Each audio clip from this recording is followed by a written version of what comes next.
Have you ever wondered why you struggle to strike your irons? Struggle to get that pro-like compression? I don't like that word. Compression's not actually what's happening, but the internet seems to like the word compression. You've tried shifting your weight across, yet still you catch it fat and thin. Still you can't get that ball and turf feeling strikes.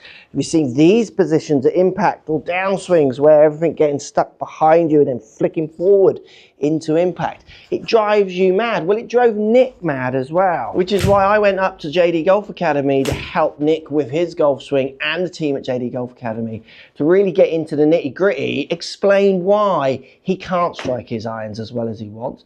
And lots of this applies to lots of you watching down that lens, because striking your irons perfect and shifting that low point to be ahead of the ball is not just about getting across, and actually for lots of golfers that can really be hurting them. Let's show you why. So I've simulated Nick's golf swing here on my GolfTech Optimotion system, measuring my body. And you can see if I sway my pelvis a long way to the left, so really try to get across to make sure I get that ball, pick that ball and hit the ground second, what happens is you can see my spine tilt just really increases. And we saw the same with Nick. He had very high levels of spine tilt in impact, so tilting back this way, but he was really, in his mind, getting way across because this part of him, his pelvis, was getting way across, more across than your average tour pro. And look where it made Nick strike. It was a common pattern that he hit out the bottom, he'd hit the ground first. And the drill I'm gonna give you today is gonna get rid of this problem as it did for Nick, which we'll show you. But what's so interesting is if you think about it,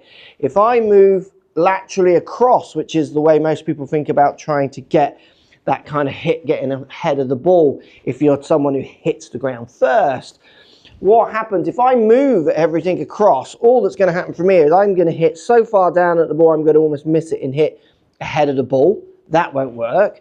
So what we find from golfers who are desperate to try and get across, to try and improve those strikes, is they then widen their downswing. So they chuck the club out here to try and pick that club up on the way through, resulting often in early ground hits, fats and fins, and low strikes, which you can hear Joe explain here. And it's now 4.1 inches. Nick is at 5 inches. So and this means his pelvis has swayed far too much across. Towards target, and we can then see how the upper body's reacting. It's tilting loads. And the arms have to be very wide. Aren't they, Absolutely. Otherwise he won't pick up the ball. Yeah, he'll swing over the top of it. Yeah. So he'll be so down that he'll miss the ball. So the arms have to then re-widen. Our goal is to sort of take away the linear of the lower body, the slide.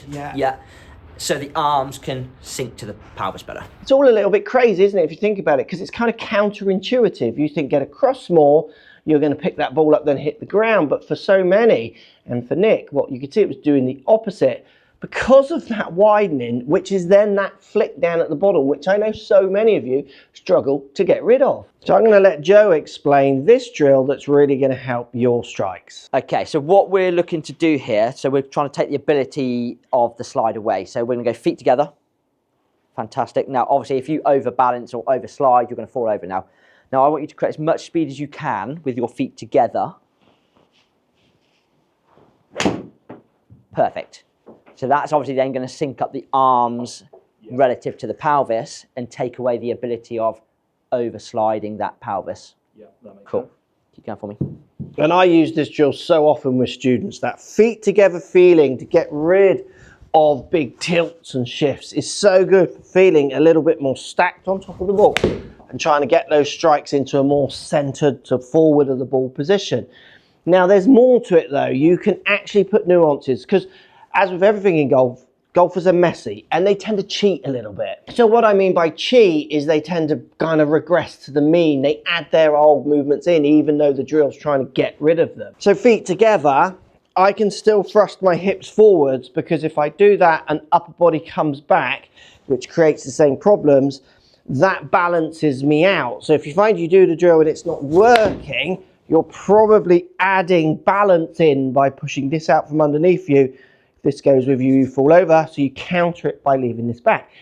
You still have to consciously try and feel more straight up, straight back as you do this. And the second part of the drill that really helps golfers then get their arms feeling like they're coming more up to the ball and not getting kind of left back behind their body because their body's outrun their arms, is to add some real speed. So you want to really try and get your arms coming right across your body as fast as you can. So you want to feel in the downswing that you really start pulling on that handle with some speed. So I want that speed to come out here, all here, and then it can start slowing down. So feel like you're pulling on the handle fast out of downswing to push that club out in front of you, while at the same time not adding any of those tilts in. And the reason that's important, watch what it did to Nick's swing. Because the other one we had for free was the grip speed slowed down significantly into the golf ball.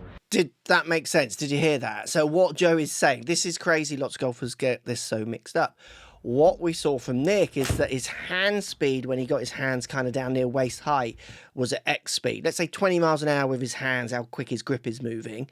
And then it just stayed at 20 miles an hour as he came through the ball. We saw this in his ground forces as well. I know this all sounds crazy, but basically what Nick was doing was just keeping the pace of his club, the butt end of his club, the same through the ball. This doesn't allow him to get speed out at the bottom. The grip actually has to be slowing down when it gets round to about belly button height. So it goes fast and then slow around belly button to then let the club speed up out at the bottom. To do this, you need braking force, which you can see from this graph here. See the braking force pointing out of here where he didn't have it at the start. This all came from that drill and him trying to swing faster with his arms, which allowed him to get the energy out more efficiently, get his arms in front of his body a bit more to make sure his strike was that bit better.